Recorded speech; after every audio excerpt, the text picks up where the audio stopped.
अयोध्या में पहली बार हनुमानगढ़ी के गद्दी नशीन 200 साल की परंपरा से अलग राम के दर्शन के लिए जाएंगे। ऐसा पहली बार हो रहा है और इस कार्यक्रम के लिए तैयारियां जोरों शोरों से चल रही है। वहीं अयोध्या के हनुमानगढ़ी में एक नई परंपरा की शुरुआत गद्दी नशीन महंत प्रेमदास रामलला का दर्शन करेंगे। अक्षय तृतीया पर 30 अप्रैल को सुबह 7 बजे सरयू में शाही स्नान कर स्नान के बाद भगवान रामलला के दरबार के लिए रवाना होंगे। सरयू घाट से भगवान रामलला के बीच में 40 स्थानों पर हेलीकॉप्टर से भी पुष्प वर्षा होगी। इस शोभा यात्रा में हाथी घोड़े ऊंट भी शामिल होंगे, जिसमें हनुमानगढ़ी के चारों पट्टी, सागरिया पट्टी, उज्जैनिया पट्टी, बसंतिया पट्टी व हरिद्वार पट्टी के महंत व पंच भी शामिल होंगे। गृहस्थ भी शामिल होंगी। दरअसल हनुमानगढ़ी के इतिहास में अब तक 52 बीघा के बाहर कोई नहीं गद्दी नसीन महंत निकला था।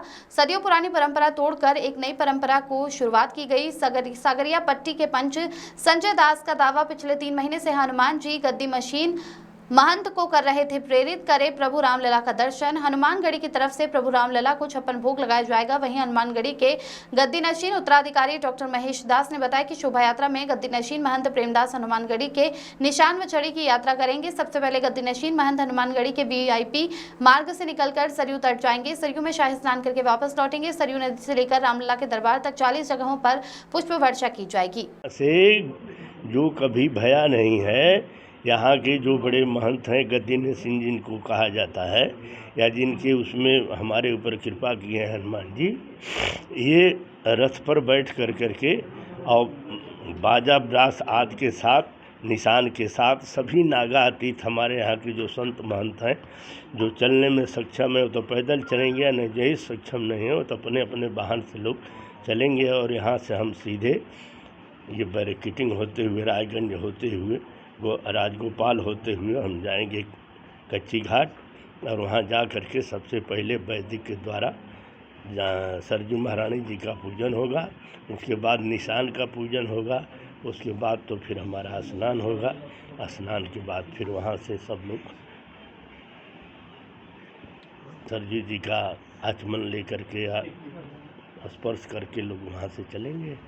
रामलला से दर्शन यही है कि हमारा जो सनातन धर्म है, जो मंत्र रूप में है कि सर्वे भवन्तु सुखिनः, सर्वे सन्तु निरामया, सर्वे पश्यन्ति न मा कश्चित् दुःख भाग वेद, यही प्रार्थना है। और यही प्रार्थना के लिए जाएंगे कि जनमानस का कल्याण हो, जीव मानस का कल्याण हो। और हमारे हनुमान जी महाराज के जो हनुमानगढ़ी है, ये पंचायती के द्वारा सुरक्षित रहे।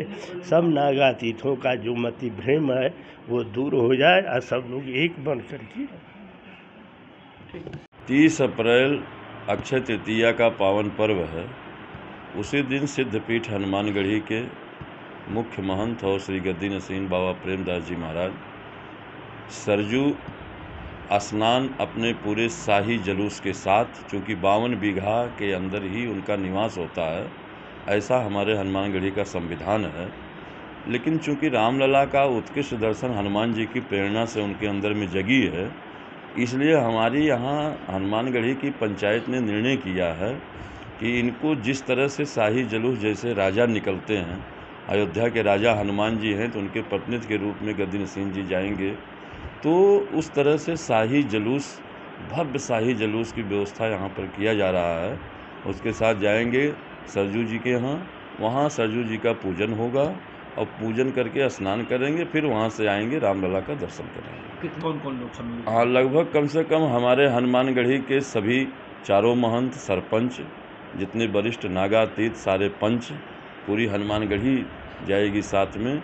और साथ ही हमारे जितने यहाँ के व्यापारी बंधु हैं, जितने संगठन के लोग हैं, जो हमारे सिख समुदाय के सरदार, उनका भी जत्था, और सारे लोग लड़के लगभग 1,500 से 2,000 लोग उस यात्रा में शामिल होंगे। हाथी, घोड़े, बग्घी और बैंड, बड़े बड़े बैंड भी आए हैं। हनुमान जी का मुख्य निशान जाता है साथ में। शाही जुलूस में हनुमान जी के स्वरूप हमारे हनुमानगढ़ी की परंपरा रही है कि मुख्य निशान के साथ में ही गद्दी नसीन जी निकलते हैं, और उनको ले जाने के लिए पूरी शाही जुलूस जैसे राजाओं की निकलती है, उस तरह से हाथी, घोड़ा, बग्घी, ऊंट और रथ उस पर बैठ करके जाएंगे। उस वर्षा हेलीकॉप्टर से हमारे यहाँ के बहुत लोकप्रिय और हनुमानगढ़ी में रह भी चुके हैं वो, और गद्दी नसीन जी को उन कुश्ती के दौरान वो लोग अखाड़े में भी आते थे गद्दी नसीन जी के। तो वो कहे कि जब महाराज जी का शाही जुलूस निकलेगा, ब्रजभूषण शरण सिंह जी, जब शाही जुलूस निकलेगा तो हमारा जो हेलीकॉप्टर है उससे हम बारिश फूलों की कराएंगे। जैसे हमारे अखाड़े से संबंधित जितने बाहर बड़े बड़े महंत हैं उन सबको हमने सूचना भेजी, निमंत्रण भेजा है।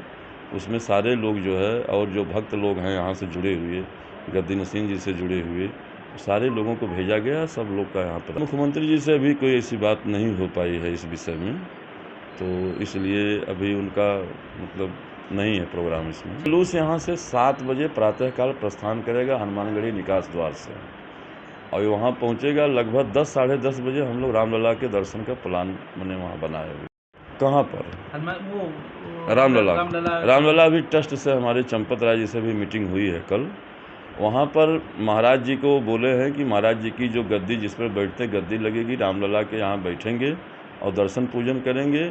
और उस दिन गद्दी नसीन जी महाराज के द्वारा 56 भोग वहाँ लगेगा। राम रक्षा स्तोत्र का पाठ करेंगे गद्दी नसीन जी, कम से कम 10 से 15 मिनट वहाँ रुकेंगे वो। भेंट हनुमानगढ़ी 56 भोग लगाएगा, उनको दक्षिणा स्वरूप हनुमान जी स्वयं जा रहे हैं, उनके लगे। उनसे बड़ा भक्त दुनिया में कौन है?